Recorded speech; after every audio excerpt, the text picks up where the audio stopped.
السلام علیکم ناظرین، میں ہوں ملک رضوان اور آپ دیکھ رہے ہیں سوشل ہیک پوڈ کاسٹ۔ ناظرین، آج ہمارے ساتھ موجود ہیں پروفیسر فرحان سمیع صاحب۔ سر، ہم آپ کا بہت شکریہ ادا کرتے ہیں کہ آپ نے اپنی مصروفیات میں سے ہمیں ٹائم دیا۔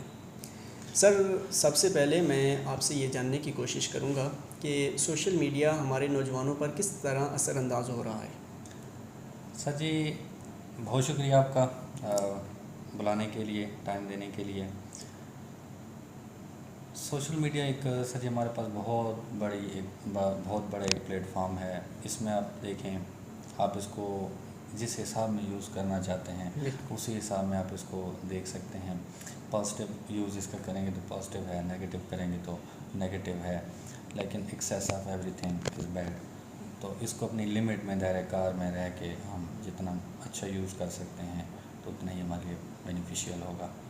سر، اس میں اسی ضمن میں ایک اور چیز ہم پوچھنا چاہیں گے کہ ہمارے نوجوان نسلوں کے لیے کیا واقعی یہ شہرت کا سبب ہے؟ لوگ اس سے، یہ تو ٹھیک ہے، فائدہ بھی اٹھا رہے ہیں، لیکن کہیں نہ کہیں بچوں کے لیے، نوجوانوں کے لیے ذہنی دباؤ کا بھی سبب بن رہا ہے، یا اس کے پیچھے کوئی اور وجوہات ہیں؟ اوبیسلی سر، یہ شہرت کا ذریعہ تو ہے، چونکہ اگر آپ دیکھیں تو پہلے ہوتے تھے، سرکس ہوتے تھے، لوگوں کو بلایا جاتا تھا، فزیکل اپیرنس ہوتی تھی، ادھر اپنے کرتب وغیرہ دکھائے جاتے تھے تو لوگ اس سے محظوظ ہوتے تھے۔ اب ایک کلک پہ آپ ساری دنیا آپ کو دیکھ سکتی ہے، یا آپ دنیا کو کسی بھی کونے میں کسی بھی شخص کو دیکھ سکتے ہیں، تو شہرت کا تو اوبیسلی ذریعہ ہے، لیکن شہرت میں بھی یہ بھی دیکھنا ہے نا کہ آپ کی شہرت جو ہے وہ کس ٹائپ کی ہے، تو اس چیز کو بھی ڈیفائن کرنا چاہیے۔ پھر دوسری بات آپ نے کی کہ ذہنی دباؤ کا، تو ذہنی دباؤ تب ہوتی ہے جب آپ ایک حد سے آگے نکل جاتے ہیں، اس کا اثر جو ہے اپنے اوپر بہت زیادہ لے لیتے ہیں، ایڈکشن کی طرف چلے جاتے ہیں۔ ایک چیز ہوتی ہے یوز اور ایک ہوتا ہے ایڈکشن، ان دو چیزوں میں ہمیں فرق کرنا چاہیے۔ یوز اور چیز ہے اور ایڈکشن اور چیز ہے۔ جب ایڈکشن کی طرف جائیں گے تو پھر وہ آپ کی ذہنی دباؤ کا ذریعہ بنے گی۔ بالکل سر۔ اچھا سر، اس میں ایک اور چیز ہے، اکثر ہم جب کسی کا تجزیہ سنتے ہیں یا سوشل میڈیا سے، مختلف پلیٹ فارم سے ہمیں ایک چیز دیکھنے کو ملتی ہے، وہ یہ ملتی ہے کہ ہمارے نوجوانوں کو حکومت کی طرف سے یا ارباب اختیار کی طرف سے اس چیز پر پورے منصوبے کے تحت لگایا گیا ہے تاکہ لوگ حکومت کی پالیسیوں پر توجہ نہ دیں، بجائے اس کے کہ اس پر تنقید کریں یا اس کی اصلاحی پہلوؤں کو اجاگر کریں، وہ لوگ سوشل میڈیا اور اس کے ایسے جو معاملات ہیں ان پر نوجوانوں کی توجہ کو مرکوز کرتے ہیں تاکہ وہ ان پر تنقید نہ کر سکیں۔ اس بات پر آپ کیا کہنا چاہیں گے کہ کتنی سچائی ہے؟ کیا یہ بات درست ہے؟ اس میں اب انسان کو اللہ پاک نے ایک عقل شعور دیا ہے۔ اگر آپ کو یہ بات سمجھ آ گئی ہے، بالفرض اگر ہم یہ کہتے ہیں کہ یہ بات ٹھیک ہے، اب ہم اس کے ٹھیک یا غلط ہونے کی طرف نہیں جاتے، ہم اپنے آپ کو دیکھتے ہیں کہ اگر یہ بات ٹھیک ہے تو پھر ہمیں دیکھنا چاہیے کہ یہ ہمیں غلط راستے پہ لگایا جا رہا ہے، تو ہم اپنی انرجی اس کو پازیٹیو وے میں یوز کریں، اسی سوشل میڈیا کو ہم پازیٹیو وے میں یوز کریں، اپنے اندر بہتری لے کے آئیں۔ تو اگر تو لگایا ہوا ہے حکومت نے یا نہیں لگایا ہوا اور ہم خود لگے ہوئے ہیں، دونوں طرف سے نقصان تو ہمارے اپنی ینگ جنریشن کا ہے۔ تو یہ چیز ہمیں being a teacher, being a parents, being a educated person of society, یہ چیزیں ہمیں سمجھنے کی ضرورت ہے، اور ہماری جو آنے والی نسل ہے ان کو بھی سمجھانے کی ضرورت ہے۔ سر، ایک نوجوان ہے، اسی بات کے ضمن میں ہم لے لیتے ہیں، ایک نوجوان ہے، وہ دیکھتا ہے کہ سوشل میڈیا کھولتا ہے، اس کے سامنے مختلف پرسنالٹیز کی ویڈیوز آتی ہیں، ان کی لائف سٹائل آتا ہے، وہ اس کو فالو کرنے کی کوشش کرتا ہے، کیونکہ جو بھی چیز انسان خوبصورت دیکھتا ہے چاہتا ہے کہ میں بھی اس طرح بنوں۔ کیا وہ واقعی ہی اس طرح ہوتی ہیں جس طرح وہ نظر آ رہی ہوتی ہیں، یا ان کے پیچھے ان کی جو پرسنل لائف ہے ان کے اور مسائل ہوتے ہیں اور معاملات ہوتے ہیں؟ اس بارے میں آپ کیا کہنا چاہیں گے؟ سر، یہ تو اب چاہے آپ کے پاس چھوٹے سے چھوٹا موبائل ہے یا جس کے پاس بڑے سے بڑا موبائل ہے، تو چھوٹے سے چھوٹے موبائل والا بھی یہی چاہے گا کہ میں فلٹر سے اپنی تصویریں ویڈیوز کو خوبصورت کروں، اور اوبیسلی بڑے موبائل والا تو یوز اسی لیے کرتا ہے کہ میری جو ویڈیوز ہیں وہ کلرفل ہوں، وہ اٹریکٹیو ہوں، یہ ساری چیزیں ہیں۔ آج آپ اگر دیکھیں جتنے بھی لوگ ہیں جو چیٹ جی پی ٹی کا استعمال کر رہے ہیں یا جو کمانڈیں کہیں سے یا اپنے کیپشن بنا رہے ہیں، تو وہ ایک چیز لازمی ایڈ کرتے ہیں کہ اٹریکٹیو۔ تو وہ فار ایگزامپل اگر میں ایک ویڈیو اپلوڈ کر رہا ہوں اور میں یہ چاہ رہا ہوں کہ وہ اٹریکٹیو ہو، آپ کو اپنی طرف اٹریکٹ کرے، اور آپ ہو رہے ہیں تو اٹس مینس دیٹ کہ میں کامیاب ہو گیا ہوں۔ تو اس میں یہ چیز دیکھنی چاہیے کہ اگر آپ کسی سے انسپائر بھی ہیں، پازیٹیو وے میں ہیں، تو آپ اس کی اسٹرگل کو دیکھیں، نہ کہ اس کی لائف کو۔ دوسری بات یہ ہے کہ اپنے وسائل کو بھی دیکھیں۔ اگر ہم ایک اندھا دھند کسی کی ایک پیروی کریں گے تو وہ بھی ایک کھائی میں گرنے کے مترادف ہے۔ تو اس طرح اندھی کسی کی پیروی بھی نہیں کرنی چاہیے، اور اپنے حالات کو دیکھ کے، اور اگر آپ کا یا جو بھی بچہ ہے، جو میرے اسٹوڈنٹ ہیں جو سن رہے ہیں، ان کا کسی بھی چیز کے لیے کوئی دل کرتا ہے یا وہ کسی چیز سے انسپائر ہیں، تو اس کو اپنی محنت کے بلبوتے پہ حاصل کرنے کی کوشش کریں۔ اور یہ جو شارٹ کٹ ہے، یہ آج کے دور میں، اور پھر بیسیکلی یہ سوشل میڈیا کے تھرو اگر شارٹ کٹ کی آپ کوئی بھی کوشش کرتا ہے، تو وہ پھر اس کا انجام جو ہے، شاید آپ اس ٹارگٹ تک تو پہنچ جائیں، لیکن اس میں آپ کی روح، آپ کی کریکٹر، آپ کی پرسنالٹی شاید چھن جائے۔ یہ سر آپ نے بہت زبردست بات کی ہے، کیونکہ لوگ اس ذات کو دیکھ رہے ہوتے ہیں، اس کے پیچھے اسٹرگل کو نہیں دیکھ رہے ہوتے ہیں۔ تو یعنی ہمیں اسٹرگل کو فالو کرنا چاہیے، نہ کہ کسی ذات کو۔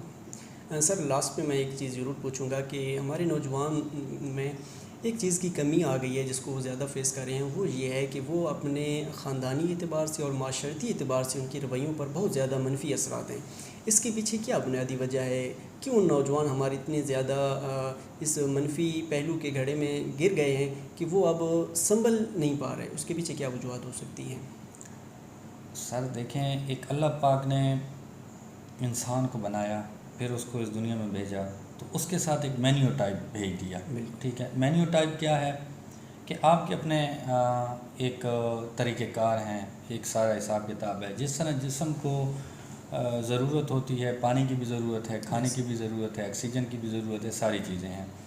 جب آپ یہ اپنے باڈی کو نہیں دیں گے، آپ فار ایگزامپل ایک بچہ ہے جو کہ سوشل میڈیا کا استعمال کرتا ہے 6 سے 7 گھنٹے، 8 گھنٹے، یا وہ پوری رات استعمال کرتا ہے، تو اوبویسلی اس کے نیگیٹو امپیکٹ جو ہیں وہ اس کے مائنڈ پہ تو آنے ہیں۔ بالکل ایسے ہی۔ اس کا مائنڈ جو ہے وہ ان چیزوں سے نکل ہی نہیں سکتا۔ یعنی ہوگا کیا کہ اگر وہ سوئے گا تو اس کو خواب بھی اسی طرح آئیں گے، اس کی جو نیند ہے وہ اس کی ڈیپ نیند نہیں ہوگی، اس میں یہی ہوگا کہ وہ انکانشیس اسٹیٹ میں رہے گا، نیند میں بھی رہے گا، اس کا وہ مائنڈ جو ہے وہ سٹیبل نہیں رہے گا۔ پھر جیسے ہی اس کے مزاج کے خلاف بات ہوگی، وہ پھر بھڑک اٹھے گا، اس کو غصہ بھی جلدی آئے گا، اس کی جو پرسنالٹی میں چڑچڑاپن ہے وہ بھی آ جائے گا۔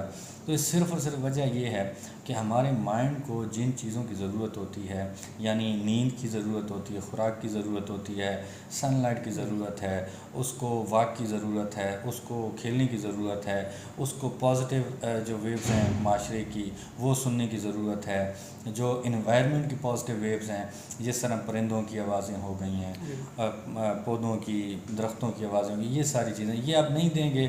اب ہوتا یہ ہے کہ اب کافی سارے لوگ کہتے ہیں کہ جو شہروں میں ہیں جو بچے وہ اچھے ہیں، یہ ہیں وہ ہیں، تو ان کے پاس نہ پودے ہیں نہ پرندے ہیں، تو وہ کیسے ہیں؟ دیکھیں، اگر مائنڈ کو 10 چیزوں کی ضرورت ہے، ایک بندہ 5 چیزیں پوری کر رہا ہے، تو وہ تو اس سے تو اچھا ہے نا کہ جو ایک چیز بھی پوری نہیں کر رہا ہے۔ جو بچہ اسکول آتا ہے، اسکول سے فوراً بعد وہ پورا دن سوشل میڈیا پہ گزارتا ہے، تو اس کے مائنڈ کی تو یہی حالت ہونی ہے، تو پھر اس کے رویوں میں، اس کی خاندانی حساب کتاب میں وہ ایک بگاڑ پیدا ہونی ہے۔ بالکل سر، بجا فرمایا۔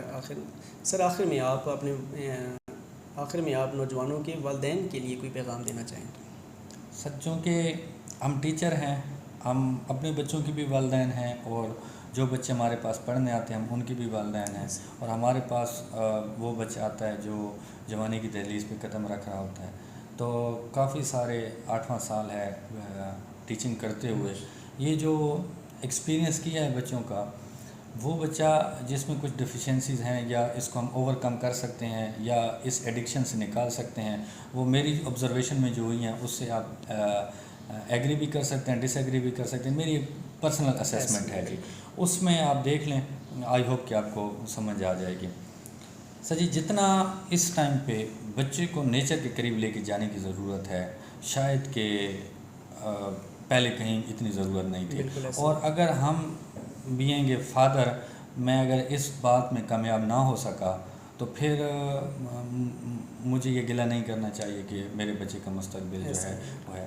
پہلی بات تو یہ ہے کہ ہم انیشیل سٹیجز سے، جیسے ہی بچہ ہے وہ 6 سال کا ہوا ہے، 5 سال کا ہوا ہے، تو ہمیں کوشش یہ کرنی چاہیے کہ اس کو فزیکل گیمز کی طرف لے کے جائیں، یعنی اگر دھوپ ہے تو انڈور گیمز کی طرف آ جائیں، چھوٹی چھوٹی ہم خود اس کے ساتھ کھیلیں، اس میں ہم خود بھی ذہنی طور پہ بڑے فریش ہوں گے. چھوٹے بچے کے ساتھ کھیلنے سے موڈ بڑا خوشگوار ہو جاتا ہے. تو ہم خود اس کو مطلب کھیلوں کی طرف لے کے جائیں، کھیلوں کا ایڈکشن کریں. جیسے جیسے اس بڑا ہوتا جا رہا ہے تو اس کی ان ضروریات کو سمجھیں. ہم کرتے کیا ہیں، بچے نے ماں کو تنگ کیا، اس نے موبائل دے دیا کہ میری بلا سے میری جان چھوٹے. وہ کرتے کرتے اب وہ جو چیزیں ہیں کلرفل ہیں جو دکھائی جا رہی ہیں، جو ہم پہلے بات کر چکے ہیں کہ آپ بھی ویڈیو لگاتے ہیں تو وہ کلرفل لگانے کی کوشش کرتے ہیں، انہیں تو اٹریکٹ کرنا ہے. تو پھر وہ اس سے نکلنا آپ کے لیے مشکل ہو جائے. بجائے اس کے کہ وہ ایک دفعہ ایڈکٹ ہو جائے، اس کو نکالنا مشکل ہے. تو ہم شروع سے ہی یہی کوشش کریں کہ اس کو فزیکل گیمز کی طرف لے کے جائیں. چھوٹی عمر سے ہی بچوں کو پودوں کا، جانوروں کا، پرندوں کا یہ جو نیچر ہے اس کی طرف لے کے جائیں. بچوں کو گارڈننگ کی جو ہے ہابی کی طرف لے کے جائیں. جانور پالنے کی، جو حلال جانور ہیں وہ پالنے کی پریکٹس کروائیں. پرندے ہو گئے ہیں، نیچر کی جتنا قریب لے کے جائیں گے تو بچہ اتنا ہی افیکٹ ہوگا. آخر پہ میری اگر آواز پہنچ سکتی ہے تو وہ یہ بھی ہو سکتی ہے کہ خدا را یہ جو ہماری ایپس ہیں سوشل میڈیا کی، جو ہماری نوجوان نسل کو ڈیمیج کر رہی ہیں، اس میں آپ دیکھیں کہ ایک جو ایپ ہے اس کا وائٹ ٹائم جو ہے وہ بہت زیادہ ہے. یعنی میں آپ کو کھل کے اگزامپل دیتا ہوں. ایک بچہ ہے 16 سال کا یا 17 سال کا یا 15 سال کا، اور اس کا ٹک ٹاک پہ وائٹ ٹائم ہے 8 گھنٹے، 6 گھنٹے، 5 گھنٹے. اٹس مینس دیٹ کہ وہ ایڈکٹ ہے. بالکل. تو حکومت کو ایسی جو ایپس ہیں ان پہ نہ ٹائمر لگانا چاہیے کہ ایک وائٹ ٹائم ہونا چاہیے، اس کے بعد وہ ایپ جو ہے وہ نہ کھلے، اور 24 گھنٹوں کے بعد وہ. یعنی کہنے کا میرا مقصد یہ ہے کہ یہ چیزیں جو ہے انٹرٹینمنٹ کے لیے ہونی چاہیے، ایڈکشن کے لیے نہیں ہونی چاہیے. والدین بھی اگر کوئی بچہ آپ کا اس کا پرسنل موبائل ہے، یوز کر رہا ہے سوشل میڈیا کو، تو ان کو بھی گائے بگائے یہ ایک نظر رکھنی چاہیے کہ میرا بیٹا بیٹی جو ہے اس کا جو موبائل ہے اس میں جو ایپ ہے وہ سب سے زیادہ یوز جو ہے وہ کس ایپ کا ہو رہا ہے. وائٹ ٹائم اس میں سب سے، اور یہ ایزیلی آپ کر سکتے ہیں، اس میں کوئی اتنا ایشو نہیں ہے. بہت شکریہ سر، آپ نے اپنے قیمتی لمحات ہمیں میسر کیے. اللہ پاک آپ کو مزید آپ کے علم میں برکتیں عطا فرمائے. یہ تھے پروفیسر فرحان سمین صاحب، جنہوں نے اپنے مشاہدات اور اپنے تجربات ہمارے ساتھ شیئر کیے. اسی کے ساتھ ہمیں اجازت دیں. السلام علیکم.